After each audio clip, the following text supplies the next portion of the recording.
I'm Taina Palumbo-Price. I lead product marketing for LinkedIn Ads. And I'm here with Raj, who's the Senior Director of Marketing at SymphonyAI Summit. Hi, Raj. Hi. Thank you for being with us. Same here. I want to ask you some questions today about the work that you do and some of the tools that you're using.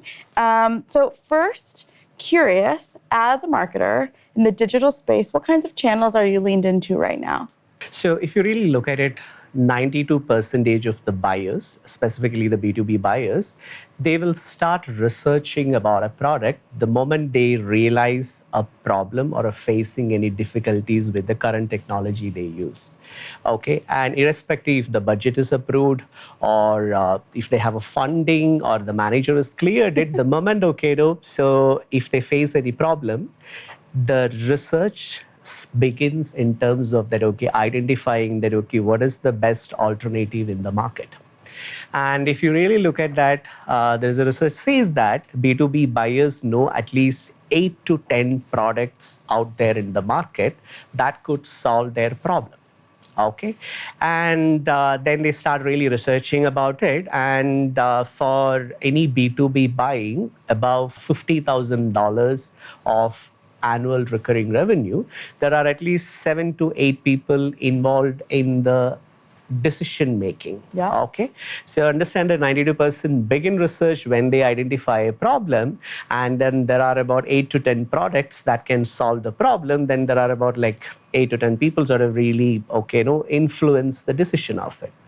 And the buying cycle can go anywhere from 2 quarters to 3 quarters and beyond. Specifically in the B2B, the sales cycles are very long. Yeah. So for any B2B marketer like me, the challenge is to identify that, when there is a buying signal that really shows up in the market. Yeah. So you have very interesting in-market tools that sort of really provide information about that, which account is researching for it and the other stuff. So the journey actually begins over there to sort of really understand that, which account do they really fit into your ICP? Then if they fit into the ICP, going and mapping the entire buyers and the decision makers in the organization. So you have to meet about 7 to different 8 functions and try to understand who are these people and the other thing, and how do you make sure that, hey, we are there. You should really look at it. And the data says that, there are at least 12 to 15 content pieces are consumed, before they even interact with the B2B vendor. Yeah. So how do you really make sure that, you're in front of the buyer? So channels like LinkedIn comes there to make sure that identifying the right audience and sending the relevant messages. And the buyers like to work with products, companies that help them to really educate, help them to sort of really show the path to proficiency. Yeah. Okay. So, and serving the right content, using the right channels is another thing which you sort of really look at it. So you have in-market tools, and you got to have the right channels to reach and engage with the buyers is another thing which you sort of really. Then you go back and continuously monitor that what is working, what is not working. Yeah. So what changes you need to really do it. So that's monitoring tools and the reporting tools sort of really play a role over there. That's essentially that, the journey one marketer goes through it, and there are multiple tools, right from in-market tools to demand-side platform tools, marketing automations, CRM, and then there is the sales cadence tools, which you got to really use it. So yeah, we leverage all of this to effectively see that we are in front of the buyer, and we serve the content what they are really looking for it, and try to grab their attention, and then try to sort of really come and talk to us. Okay, Yeah. So that's the journey one goes through it. Wow. Well, that's a long journey. It sounds like also the proliferation of a lot of different tools. Yes. Yeah. So I guess the question on everyone's mind today, as I've been talking to customers around the building, is what role is AI going to play inside of that journey? What are your thoughts? It's interesting. So AI and Gen I is sort of really, most of the marketers started really leveraging it. I feel that Gen AI helped to sort of really redefine the base level in terms of that, bringing a lot of efficiency and speed and high quality into the overall activities which we do. There are many areas we can apply GenAI kind of technologies. That one area we use it quite extensively is about the content creation. Yeah. Okay, and in terms of that, okay, we don't need to really depend on that content writer in the office or probably the agency to go and get it. So if you want to churn out a blog or if you want to just churn out a LinkedIn ad, you don't need to really be at the mercy of the agency to sort of really come and give the content. That's you right. can just go ahead and just sort of really build your own content using it.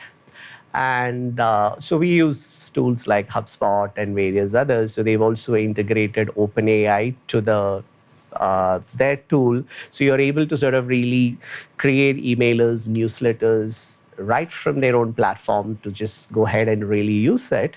Another area which we've been contemplating but not really started is about that, okay, how you could really leverage these technologies to go back and analyze what is working. Yeah. Okay, so integrating with the OpenAI, you are able to get far better insights on the reports what you have, be it in the reports in the CRM or in your marketing automation tools and multiple tools which we really use it, how you can sort of really go back and get the single view of the customer and what are the insights probably which we are not able to see it. That's something that, okay, these tools can really provide it. But the challenge is essentially about the data privacy. Yeah. Okay. The organizational data doesn't belong to me or doesn't belong to the marketing. It's sometimes the customer data and the others. So I don't want to take the risk of actually putting that out on the open tool to sort of really see that. So that's where we look at it. But when it comes to the content creations, we use it quite extensively. Yeah, I love that. So it sounds like my next question is really around like the downside. So I talk to people all the time, and I think the two biggest concerns I've heard are privacy, and the second is what is AI going to mean to the role of the marketer? And I think you sort of described an ability to do things faster, to be more efficient, to cut out maybe some of the processes that you'd have to pay an expensive third party to build for you. Aside from privacy, do you or have you had conversations inside your building about what AI could mean for the role of your team overall in terms of the tactics that they do day to day? Yeah, it's about that, okay, a strong weapon or the machine which you have to sort of really improve the efficiency. Say, for example, when you can leverage technology and tools to sort of really do many other jobs, and you use your human talent and your team members to think creatively, apply the creativity on solving maybe other larger problems instead of going and banging your head on the wall to say that, okay, how to create that, okay, the blog, or how to sort of really roll out a newsletter by, say, end of the week and the others. So sort of really, so you got to have that, okay, with leveraging the GenAI tools, see that, okay, how you can actually unleash the human potential, which is purely around solving the creative problems and coming up with great innovations. I love that. We call that automating the mundane. Yes. Okay, so last question. Yeah. 12 months from now, what tool, channel, AI-driven product are you hoping the market will make big progress on? There's something which I'm really looking forward to is that, okay, a tool that can actually taking care about all the privacy and the others to make sure that, okay, the data stays within the system and come back and give amazing insights which I'm not able to really read it from that beautiful pie charts and the others. So what is that, okay, the insights which I'm really missing, or what is that, okay, the buyer mindset changes, or probably that one tactic working over the other, which you are not able to really see it. Okay, so how AI can help provide far better insights on the activities which you are doing it, and help improve the, okay, the efficiency level far higher is what something that, okay, I'm really looking forward to it. Amazing, but only in a privacy safe way. Yes, that is the most important thing. Yes, yeah. Amazing. Well, thank you so much for your time. Thank you.